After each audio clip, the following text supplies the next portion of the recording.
సంపూర్ణ కార్తీక మహాపురాణము 6వ రోజు పారాయణము పార్ట్ 2 వీడియో. ఈ వీడియోలో మనం ధర్మవీరోపాఖ్యానము అనే కథ గురించి తెలుసుకుందాం. పూర్వము గోదావరి తీరములో దురాచారవంతుడు పరమ పిసినిగొట్టు అయిన ఒక వైశ్యుడు ఉండేవాడు. ఇతడు దాన ధర్మాలు చేయకపోవడమే కాక తాను కూడా తినకుండా ధనమును పోగు చేసేవాడు. ధనధాన్యాలనే కాదు, కనీసము ఎవరికైనా చిన్న మాట సాయము కూడా చేసేవాడు కాదు. నిత్యము పరులను నిందిస్తూ పరద్రవ్యాసక్తుడై మసలే ఈ పిసినిగొట్టు ధనమును వడ్డీలకు తిప్పుతూ అంతకంతకు ద్రవ్యాన్ని పెంచుకోసాగాడు. ఒకానొకసారి ఇతడు ఒక బ్రాహ్మణునికి ఇచ్చిన అప్పును తిరిగి రాబట్టుకోవటం కోసం అతని గ్రామానికి వెళ్ళి తానిచ్చిన బాకీని వడ్డీతో సహా ఆ క్షణమే చెల్లించవలసినదిగా పట్టుబట్టాడు. అందుకు ఆ బ్రాహ్మణుడు, ఓ రుణదాత, నేను నీ బాకీని ఎగవేసేవాడిని కాను.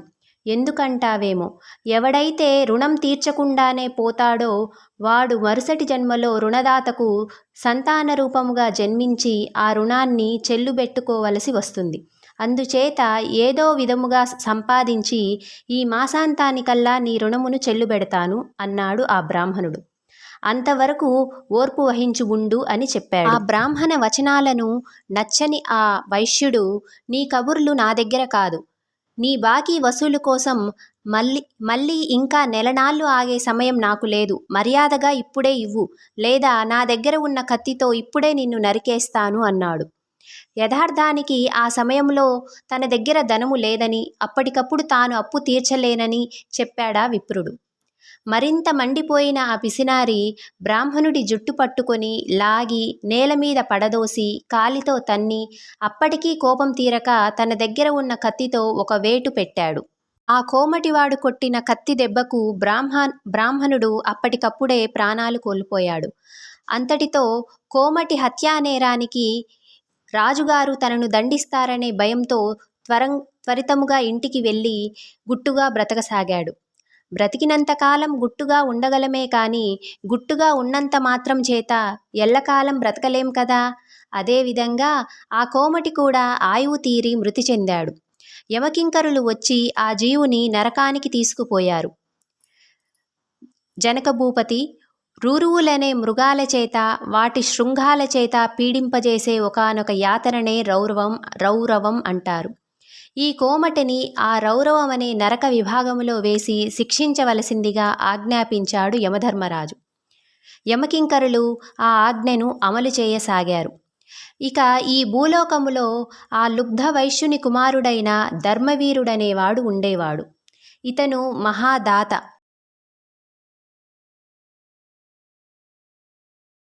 పరోపకారి అయి పిత్రార్జితమైన అగణిత ధనరాశులతో ప్రజాశ్రేయస్సుకై చెరువులు నూతులు త్రవ్వించి, తోటలు వేయించి, వంతెనలు కట్టించి, పేదలకు వివాహ ఉపనయనాదులు చేయిస్తూ, యజ్ఞయాగాది క్రతువులకు క్షుత్పీడితులకు తరతమ భేదరహితముగా అన్నదానాలను చేస్తూ ధర్మాత్ముడుగా పేరు పొందాడు. ఒకానొక నాడు ఈ ధర్మవీరుడు విష్ణు పూజ చేసే సమయానికి త్రిలోక సంచారి అయిన నారద మహర్షి యమలోకము నుండి బయలుదేరి హరినామస్మరణ చేసుకుంటూ ఈ ధర్మవీరుని తావుకు వచ్చాడు. నారదముని ధర్మవీరునితో ఈ విధంగా చెబుతున్నాడు. ఓ ధర్మవీర, నేను చెప్పేది విను. నీ శ్రేయస్సుకై చెబుతున్నా. నా ఈ మాటలని శ్రద్ధగా విని ఆలకించు. కార్తీక ద్వాదశి శ్రీ మహావిష్ణుకు అత్యంత ప్రియమైన రోజు. ఆ రోజున చేసిన స్నాన దాన జప తప ప్రభృతి కార్యాలన్నీ కూడా విశేషమైన ఫలాన్ని ఇస్తాయి.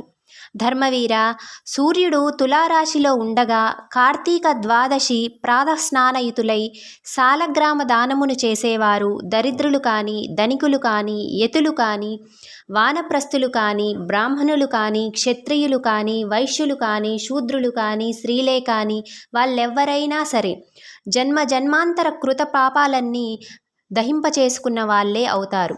మరో ముఖ్యమైన విషయము చెబుతాను విను. నీ తండ్రి మరణించి యమలోకములో పడరాని పాట్లు పడుతున్నాడు. అతనికి నరక బాధ విముక్తిని సంకల్పించి నువ్వు కార్తీక ద్వాదశి నాడు సాలగ్రామ దానము చెయ్యి అని చెప్పాడు నారదుడు. నారదుడు చెప్పినదంతా విని నవ్వేశాడు ధర్మవీరుడు. పైపెచ్చు నారదమునీంద్ర, నా తండ్రి పేరిన ఎన్నో గో భూ తిల సువర్ణాది దానాలు అంటే గోదానము, భూదానము, తిలదానము, సువర్ణదానము అంటే బంగారాన్ని దానమివ్వడం, ఇటువంటి ఎన్నో దానాలను నేను చేశాను.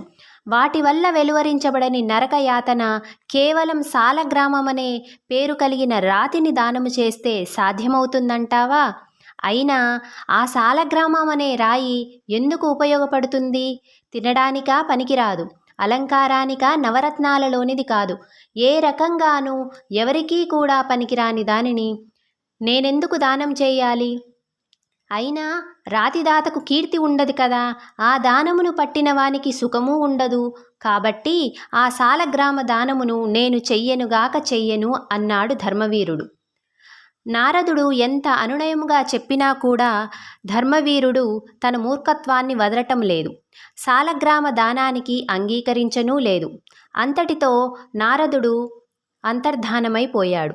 మరికొంతకాలానికి ధర్మవీరుడు మరణించాడు.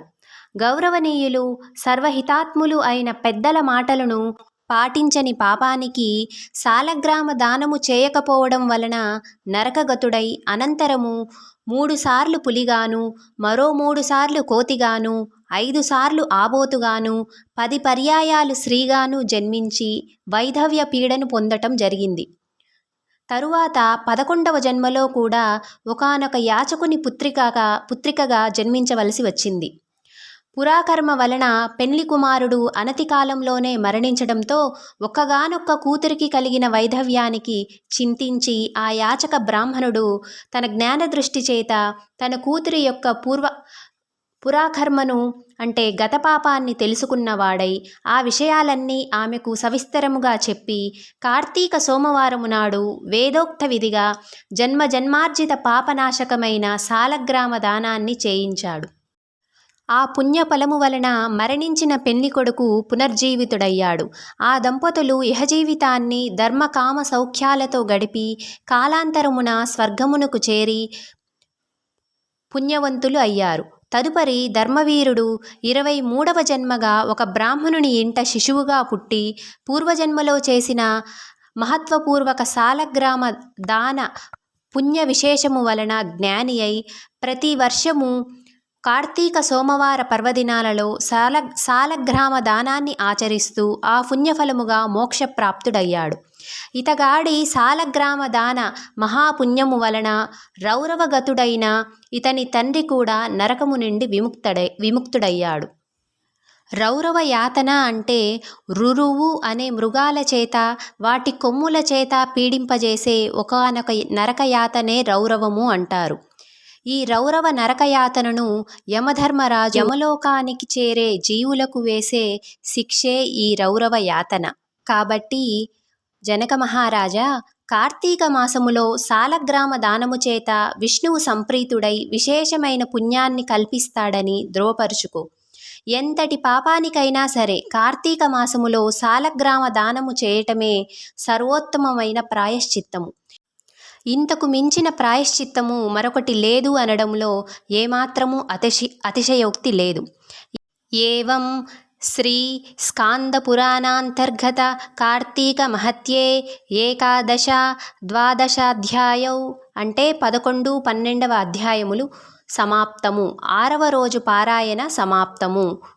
మీకు ఈ 6వ రోజు కార్తీక మాస పారాయణలో పార్ట్ 2 వీడియో నచ్చినట్లయితే దయచేసి ఈ వీడియోను లైక్ చేసి షేర్ చేయండి. అలాగే ఈ ఛానల్ను సబ్స్క్రైబ్ చేసి సపోర్ట్ చేయండి. Thank you for watching. Thank you for your time.